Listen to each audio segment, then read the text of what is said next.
Hello, everyone. Welcome to Daily Duo English. I'm Emily. And I'm Ben. Today we're starting part 1 of our 100 must-know English sentences. In this episode, you'll learn 50 essential sentences you can use right away when you meet people, go shopping, eat out, ask for directions, and make plans. We'll explain what each sentence means, when to use it, and then act out a short scene so you can hear it in action. Quick learning tip before we start. You don't need to take notes. Just listen carefully and repeat the sentences out loud. That way, you'll remember them much faster. Think of this episode as your starter toolkit. By the end, you'll sound more natural in everyday English. Ready to begin? Let's warm up with greetings and small talk. Let's begin with our first sentence. Small world, isn't it? We use this when we meet someone in a place we didn't expect. It shows happy surprise. This is an informal and common phrase. You can use it with friends, colleagues, or even neighbors when you see them somewhere surprising. For example, when you meet an old friend at the airport, see a colleague at a concert in another city, or run into your neighbor while traveling abroad. Picture this. You're on vacation in Rome, walking near the Colosseum, and suddenly you see Ben. Ben! Wow, I didn't know you were here. Small world, isn't it? Yeah, what are the chances? And there are a few other phrases people often use in the same situation, such as, fancy seeing you here, or what are the odds? They all mean you're pleasantly surprised to meet someone unexpectedly. Here's another one. What have you been up to lately? It's like, how are you? But it asks for more detail. This is informal and friendly. You use it when you want to know more about someone's life, not just, I'm fine. It works with friends, family members, or colleagues you haven't seen in a while. For example, when you meet a friend after 2 months, talk to your cousin after summer vacation, or catch up with a colleague after they return from a trip. Here's a possible situation. You meet Ben in a coffee shop after not seeing him for 2 months. Hey, Ben, what have you been up to lately? Mostly work and spending time with family. You could also ask this question in a few different ways, such as, how's life? Or, what's new with you? Another useful one, it's been ages. You say this when you haven't seen someone for a very long time. This one is warm and casual. You can say it to old friends, relatives, or even classmates. It shows you're happy to see them after a long time. For example, when you meet a school friend at the supermarket, see a cousin you haven't met for years at a wedding, or run into an old neighbor at the park. Here's how it might happen in real life. You're at the supermarket and suddenly you see Ben, an old school friend. Emily, it's been ages. I know, we really need to catch up. Other similar expressions are long time no see or feels like forever. These are friendly ways to show you're happy to see someone after a long time. Here's a safe compliment. You're looking well. It means someone looks healthy and happy. This is polite and safe. You can use it in both formal and informal situations. For example, when you greet your uncle at a family dinner, a cousin at a wedding, or a colleague at the office after vacation. It's better than commenting on clothes because it focuses on health and happiness. Think about this moment. You meet Ben at a wedding after not seeing him for a while. Hi, Ben. You're looking well. Thanks, Emily. You too. You can use other expressions instead of you're looking well, such as you look great or you look happy. They all sound friendly and positive.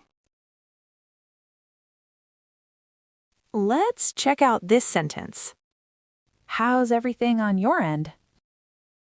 This is common in emails or phone calls. It's more formal than just, "How are you?" You can use it with colleagues in another office, business partners, or even friends who live far away. For example, in a work email to a colleague abroad, in a phone call with a business partner, or when you call a friend who moved to another city. For example, you're calling Ben, your colleague, who works in another country. Hi, Ben. How's everything on your end? Pretty good, just busy with the new project. More casual ways are, "How are things with you?" or "How's it going?" Here comes a common sentence.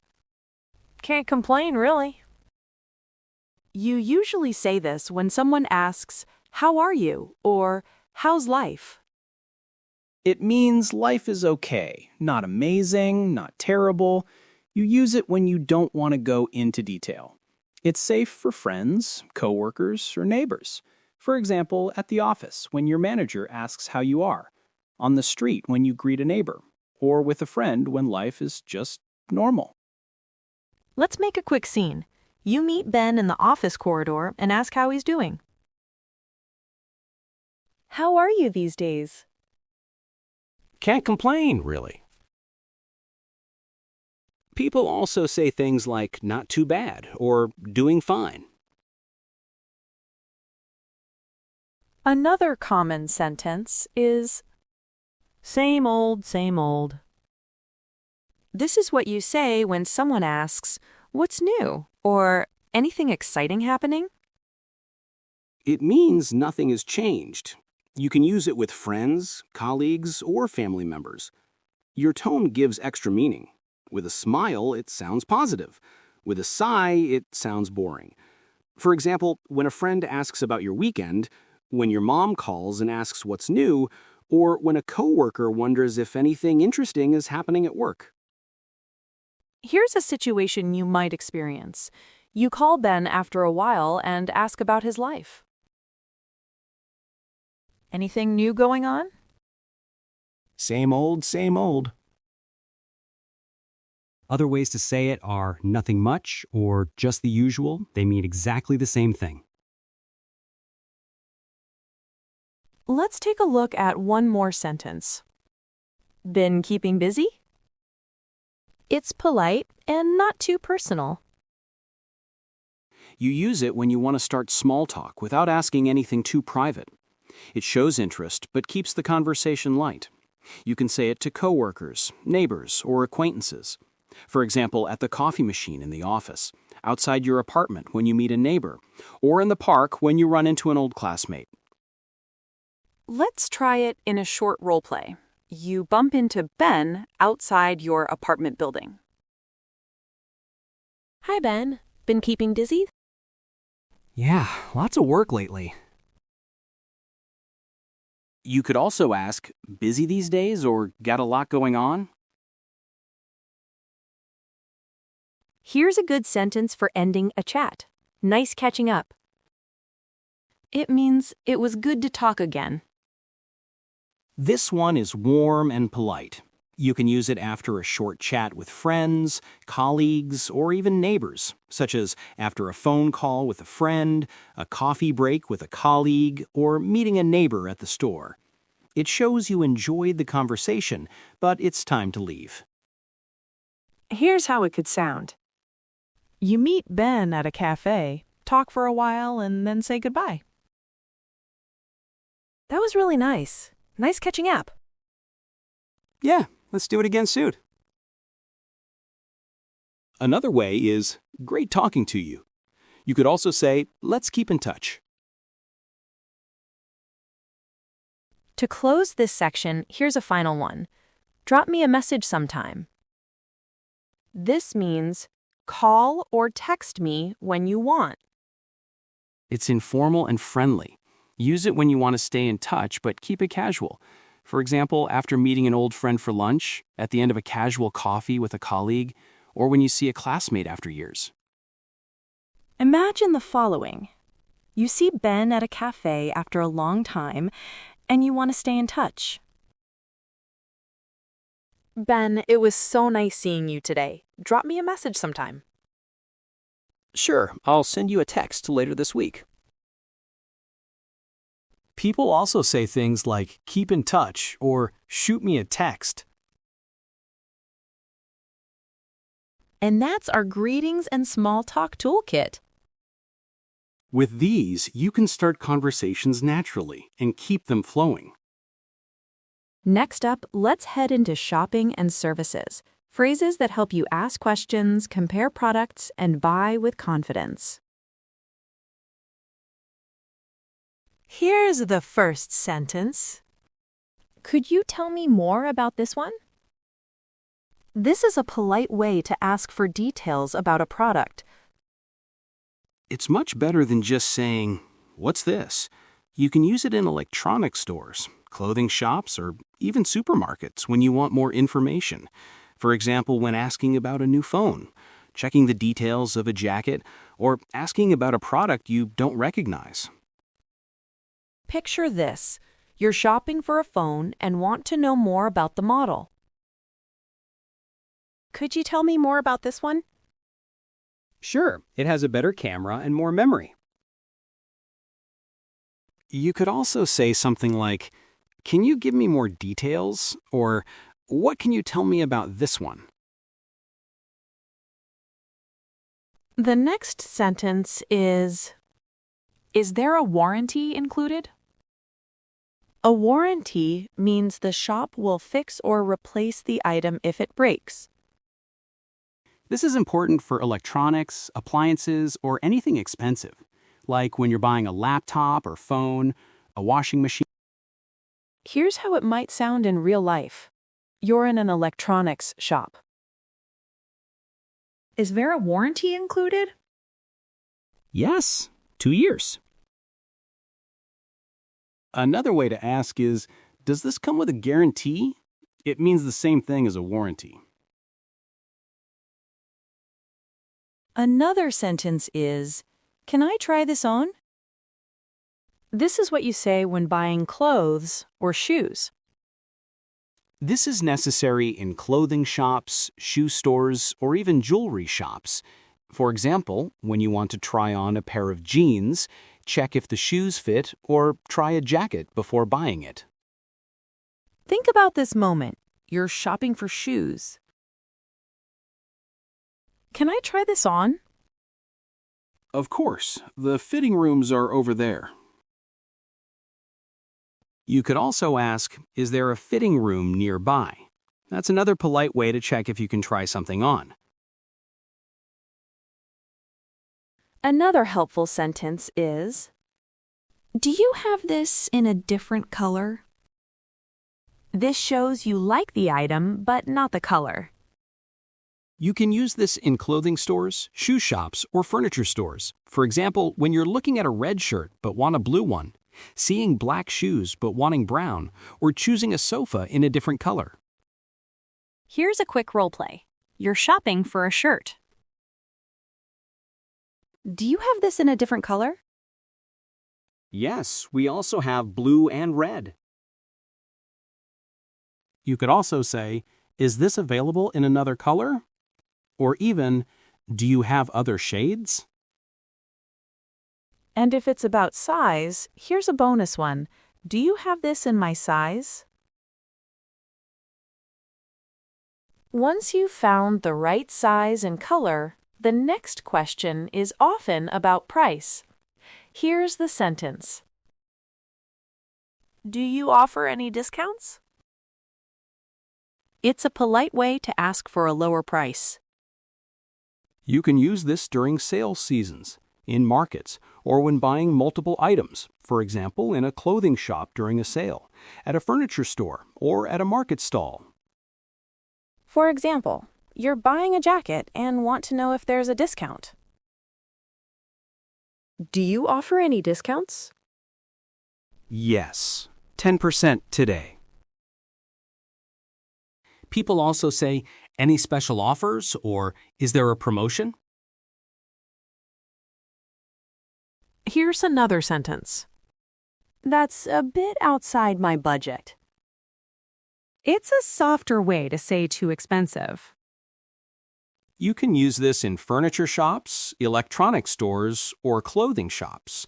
For example, when you're looking at a sofa that costs too much, checking a new phone that's very expensive, or shopping for a coat that's over your budget. It helps you say no politely. Here's a short scene. You're looking at a phone, but it costs too much. I like it, but that's a bit outside my budget. Okay, here's a cheaper one. Other soft ways to say it are, that's more than I wanted to spend, or it's a bit pricey for me. Not ready to decide? Use this useful sentence. Let me think about it. This buys you time without saying yes or no. You can use this when you're not ready to decide in a shop. For example, when the salesperson shows you different phones, when you're unsure about clothes, or when you want to compare prices later. Let's make a quick scene. You're looking at a laptop but not ready to buy. Let me think about it. Of course, take your time. Another way to say it is, I'll decide later. Here's another sentence. I'll come back for it later. This is a polite way to leave without buying. Sometimes you don't really come back, but it's a nice exit. You can use it in clothing shops, furniture stores, or souvenir shops. Here's how it could happen. You like a jacket but don't want to buy it now. I'll come back for it later. No problem. You could also say, I'll think about it and return later.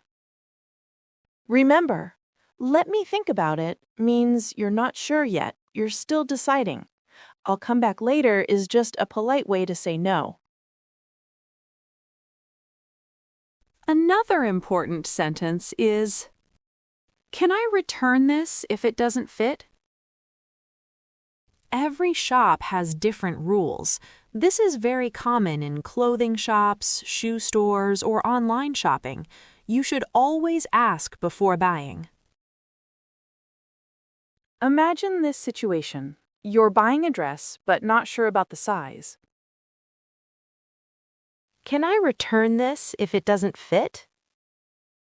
Yes, within 30 days. You could also ask, what's your return policy? And if you do return it, you might also ask, could I get a receipt, please? To close this part, here's one last expression you should know. I think I'll leave it, thanks. This is a polite way to say no. You can use this when you don't want to buy something but still want to be polite. For example, in a clothing store when the shirt isn't right, in an electronics shop when the laptop is too expensive, or in a souvenir shop when you change your mind. Here's how it could sound. You're looking at a jacket but don't want to buy it. I think I'll leave it, thanks. Okay, have a nice day. People also say things like, no thanks, I'll pass, or not this time. These mean the same thing, just more casually. Great job! You've just learned sentences that make shopping easier. These phrases will help you ask politely, get better service, and shop with confidence. Perfect! Now let's move from shopping to cafés and restaurants. Here you'll learn phrases to order food, ask for options, and pay politely. Here's the first sentence. A table for two, please. This is the classic way to ask for a table when you enter a restaurant. You can change the number. A table for 4, please. It's polite and simple. You can use it with friends, family, or a partner. For example, when going out with a friend, on a dinner date, or eating out with a family member. It works in both casual cafes and fancy restaurants. Picture this. You enter a restaurant with a friend. A table for two, please. Of course, right this way. Other ways to say it are, can we get a table for two? Or, we'd like a table for two. The next sentence is, could we see the menu, please? This is how you politely ask for the food list if it's not already on the table. You can use it in restaurants, cafes, or even hotel dining areas. It's polite and simple. Here's a possible situation. You sit down, but there's no menu on the table. Could we see the menu, please? Of course. Here you go. You could also say, may I have a menu, please? Or, can we get the menu? Once you get the menu, the next step is choosing. If you're unsure, here's a useful sentence. What do you recommend? This is a polite way to ask the waiter's opinion. You can use it when you're not sure what to order. Waiters love this question. It shows trust. It works well in restaurants, cafes, or when traveling abroad. For example, when you're at a seafood restaurant, sitting in a local cafe, or visiting a new place where you don't know the food. Think about this moment. You're in a restaurant and can't decide. What do you recommend? The grilled salmon is very popular. That's a great way to ask. Other ways to say it are, what's good here? Or, what's your specialty? Here's one for special diets. Do you have any vegetarian options? You can change it. Do you have vegan options or gluten-free options? It's a polite way to ask, and restaurants usually have an answer ready. Here's a quick role play. You're sitting at a restaurant. Do you have any vegetarian options? Yes, we have a veggie burger and a salad. You could also say, are there any meat-free dishes? Or, could you recommend something for vegetarians? Both are polite and easy to use. Another common sentence is, can I get the chicken, please? This is how you order food politely. You can replace chicken with any dish. Can I get the soup? Can I get the steak? You'll also hear, I'd like the chicken, please, which sounds just as polite. Both are very natural and work perfectly in restaurants, cafes, or even fast food places when you know what you want. For example, you're ready to order. Can I get the chicken, please? Great choice. Would you like rice or potatoes with that? Other sentences to order food are, I'd like the chicken, please, or could I get the chicken? Another polite sentence is, excuse me, we didn't order this. This is for mistakes in your order. You can use it if the waiter brings the wrong food or drink, like when you get coffee instead of tea, or you order fish but they bring chicken. Here's how it might sound. Excuse me, we didn't order this. Oh, sorry about that. I'll fix it right away. You could also say, sorry, this isn't what I ordered, or I think there's been a mistake. Another helpful sentence is, could you make it without onions? This is how you ask for changes to your food. You can use it if you have allergies, preferences, or special diets. For example, when you want no onions in a burger, no milk in coffee, or extra cheese on pizza. Here's a short scene. You're ordering a burger. Could you make it without onions? Of course, no problem. Other ways to say it are, can I have it without onions? Or, please leave out the onions. The next sentence is, could we have the bill, please? This is how you ask to pay. You use this when you're finished eating or drinking. It works everywhere, cafes, restaurants, or bars. Imagine this situation. You've finished your meal. Could we have the bill, please? Of course, I'll bring it right over. Other common ways to ask are, check please, or can we get the bill? Sometimes you're not paying alone. Here's a very useful one. Can we split the bill, please? This is for sharing the cost of a meal. You can use it when eating with friends, colleagues, or family. For example, after lunch with coworkers, during dinner with friends, or at brunch with your cousins. Here's how it could sound. Can we split the bill, please? Sure, how many ways? Here are some other ways to ask. Can we pay separately? Or, could we get separate checks? In the US, that's very common. In the UK, you'll often hear, can we pay individually? And here's another very practical sentence. Could you pack this up, please? We use this when we can't finish our food at a restaurant and we want to take the rest home. It's polite, and waiters hear it all the time. Let's try a quick role play. Imagine you're at a restaurant and you couldn't finish your pasta. Could you pack this up, please? Of course, I'll bring you a box. You can also say, can I take this home? Or, could I get a to-go bag? That wraps up our cafe and restaurant sentences. Now you can order politely, ask for special options, and handle the bill with confidence while eating out. Perfect! Now, let's look at sentences that help you in traveling or asking for directions. Imagine this. You land in a new city, your phone battery is almost dead, and you need to find the train station. What do you say in English? Here's the first sentence.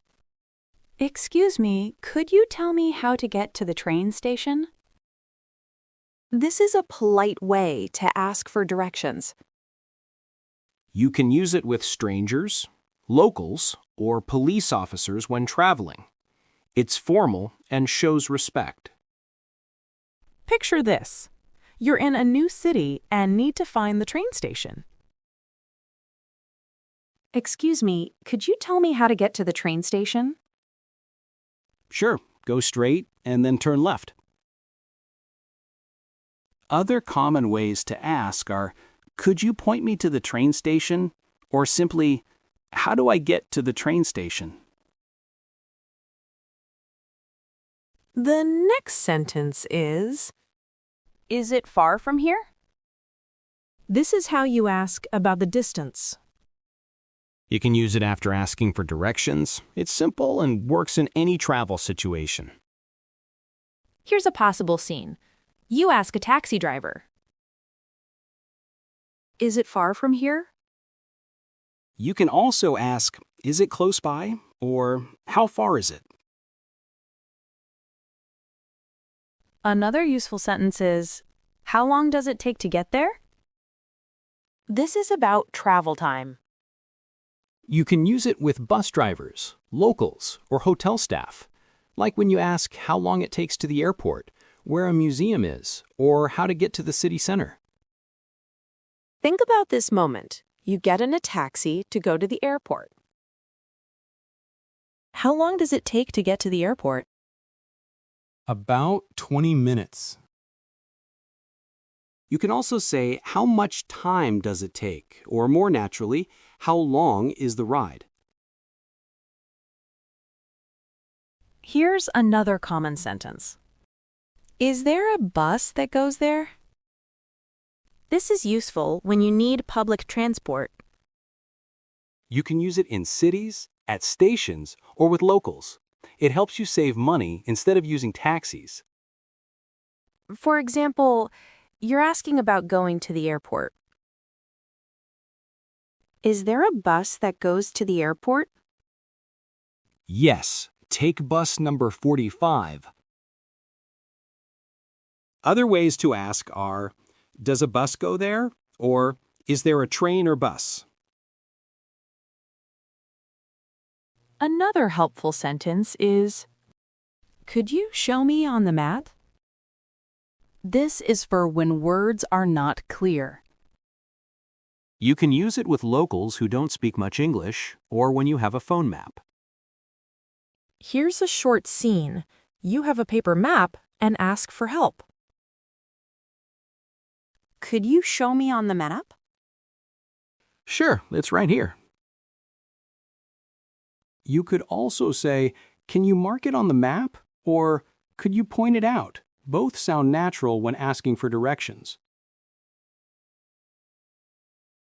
The next sentence is, I think I'm lost.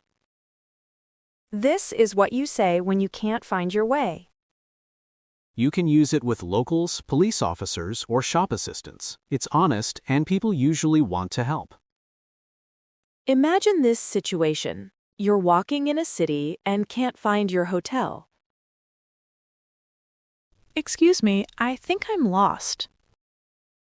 Don't worry. Where do you need to go? You could also say, I'm a bit lost, or I can't find my way. They all mean the same thing. Another useful sentence is, which way should I go? This is a short and simple way to ask. You can use it when you're already close to your destination. For example, at a street corner, inside a station, or near a museum entrance. Let's imagine this situation. You're standing at a crossroads looking for the city museum. Let's try it in a quick role play. Which way should I go? Go right and then straight ahead. Other ways to ask are, which direction should I take? Or, do I go left or right? Here's a sentence for public transport. Where can I buy a ticket? This is very practical when traveling. You can ask this in bus stations, train stations, or metro stops. Here's how it could sound. Where can I buy a ticket? Over there, at the ticket machining. You can also ask, where do I get a ticket? Or, can I buy tickets here? Another important sentence is, does this train stop at City Museum? This makes sure you're on the right train. You can use it with train staff, other passengers, or bus drivers. It prevents mistakes. Here's a situation. You are on a train to London. Does this train stop at Oxford? Yes, it does. Other ways to ask are, is this the right train for Oxford? Or, does this bus go to Oxford? And to finish off, here's a sentence you'll hear a lot. Thank you for your help. This is polite and shows gratitude. You can use it with anyone who gives you directions, locals, staff, or strangers. It leaves a positive impression.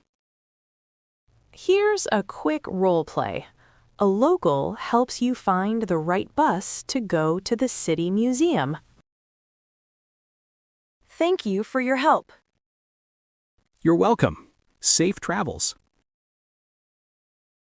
You could also say something like, thanks a lot for your help, or I really appreciate it. Both sound friendly and natural. And that's how you can ask for directions and move around like a local.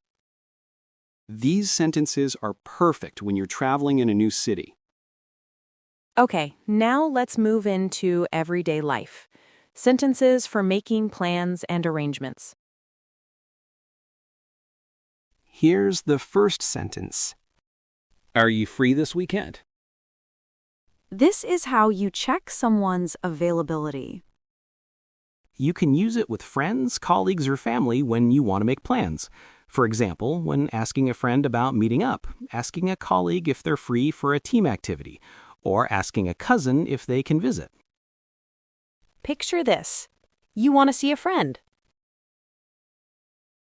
Are you free this weekend?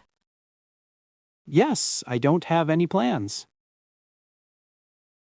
You could also say things like, do you have time this weekend? Or, are you around this weekend? They mean almost the same thing. The next sentence is, let's meet up tomorrow. This is how you suggest a meeting. You can use it with friends, classmates, or colleagues. It's informal and simple. Here's a possible situation. You finish class and want to see your classmate again. Let's meet up tomorrow. Sure, where do you want to go? Other ways to say it are, want to hang out tomorrow? Or, shall we meet tomorrow? Another useful sentence is, what time works best for you? This is polite and flexible. You can use it with friends, colleagues, or business partners. It shows respect for the other person's schedule. Think about this moment. You're planning a coffee with a friend. What time works best for you? Evening is better for me. Other ways to say this are, want to hang out tomorrow? Or, shall we meet tomorrow? Here's another sentence. Shall we say 6 o'clock? This is how you suggest a specific time. You can use it in casual or semi-formal situations, such as with friends when deciding a meeting time, with colleagues after work, or with family for dinner. For example, you and Ben are deciding when to meet. Shall we say 6 o'clock? Perfect. See you then. Other ways to say it are, let's make it 6, or how about 6 o'clock? Another important sentence is, where should we meet? This is how you decide a location. You can use it with friends, colleagues, or family. It's neutral and polite. Here's a short scene. You're planning dinner with Ben. Where should we meet? Let's meet at the cafe near the park. Other ways to ask are, where do you want to meet, or any place in mind? The next sentence? I'll check my calendar. This shows you want to confirm before saying yes. You can use it with colleagues, classmates, or friends. It's polite and gives you time to decide. Imagine this situation. Ben invites you to a birthday party. Sounds fun. I'll check my calendar. No problem. Let me know. You could also say something like, let me check my schedule, or I'll see if I'm free. Another useful sentence is, let's play it by ear. This means, let's decide later. You can use it with friends or family when plans are flexible. It's casual. Imagine you're talking about weekend plans. We're not sure about the weather. Let's play it by ear. Good idea. We'll decide on the day. You could also say, we'll see how it goes, or we'll decide later. They're both casual ways to say the same thing. Another sentence is, can we reschedule? This is for when you need to change plans. You can use it with colleagues, friends, or doctors. It's polite and flexible. Here's a quick role play. You can't make it to your meeting. Sorry, something came up. Can we reschedule? You could also say, "Can we move it to another time?" Or, "Is it okay to postpone?" They mean the same as, "Can we reschedule?" Of course. How about next week? Another polite sentence is, let's confirm the details. This is for making sure everything is clear. You can use it in work meetings, school projects, or even trips with friends. For example, you're planning a trip with Ben. Let's confirm the details. We're meeting at 9, right? Yes, 9 at the train station. You might also say, "Let's double-check the plan," or "Let's make sure we're on the same page." They all mean you want to be sure everyone understands things correctly. Here's the last but very important one for this section. Looking forward. This shows excitement for a future plan. You can use it with friends, family, or colleagues. It's warm and positive. You and Ben agreed to meet for dinner. Great! See you Friday. Looking forward to it. Me too. Other ways are, "Can't wait," or "I'm excited about it." Nice work! You've got the tools to suggest, change, and confirm plans. These sentences will make your social life smoother and less stressful. That's a wrap for part 1. 50 sentences to help you start conversations, shop with confidence, order food politely, find your way, and make solid plans. Don't just listen, say them out loud. Try them with a friend or practice in front of a mirror to build muscle memory. Which sentence did you use today? Tell us in the comments. We love reading your examples. If you enjoyed this, follow or subscribe and turn on notifications so you won't miss part 2. Next episode, we level up with social life, office English, phone and online talk, emergencies, and emotions. We're your daily duo. And your English-speaking buddies. See you in part 2.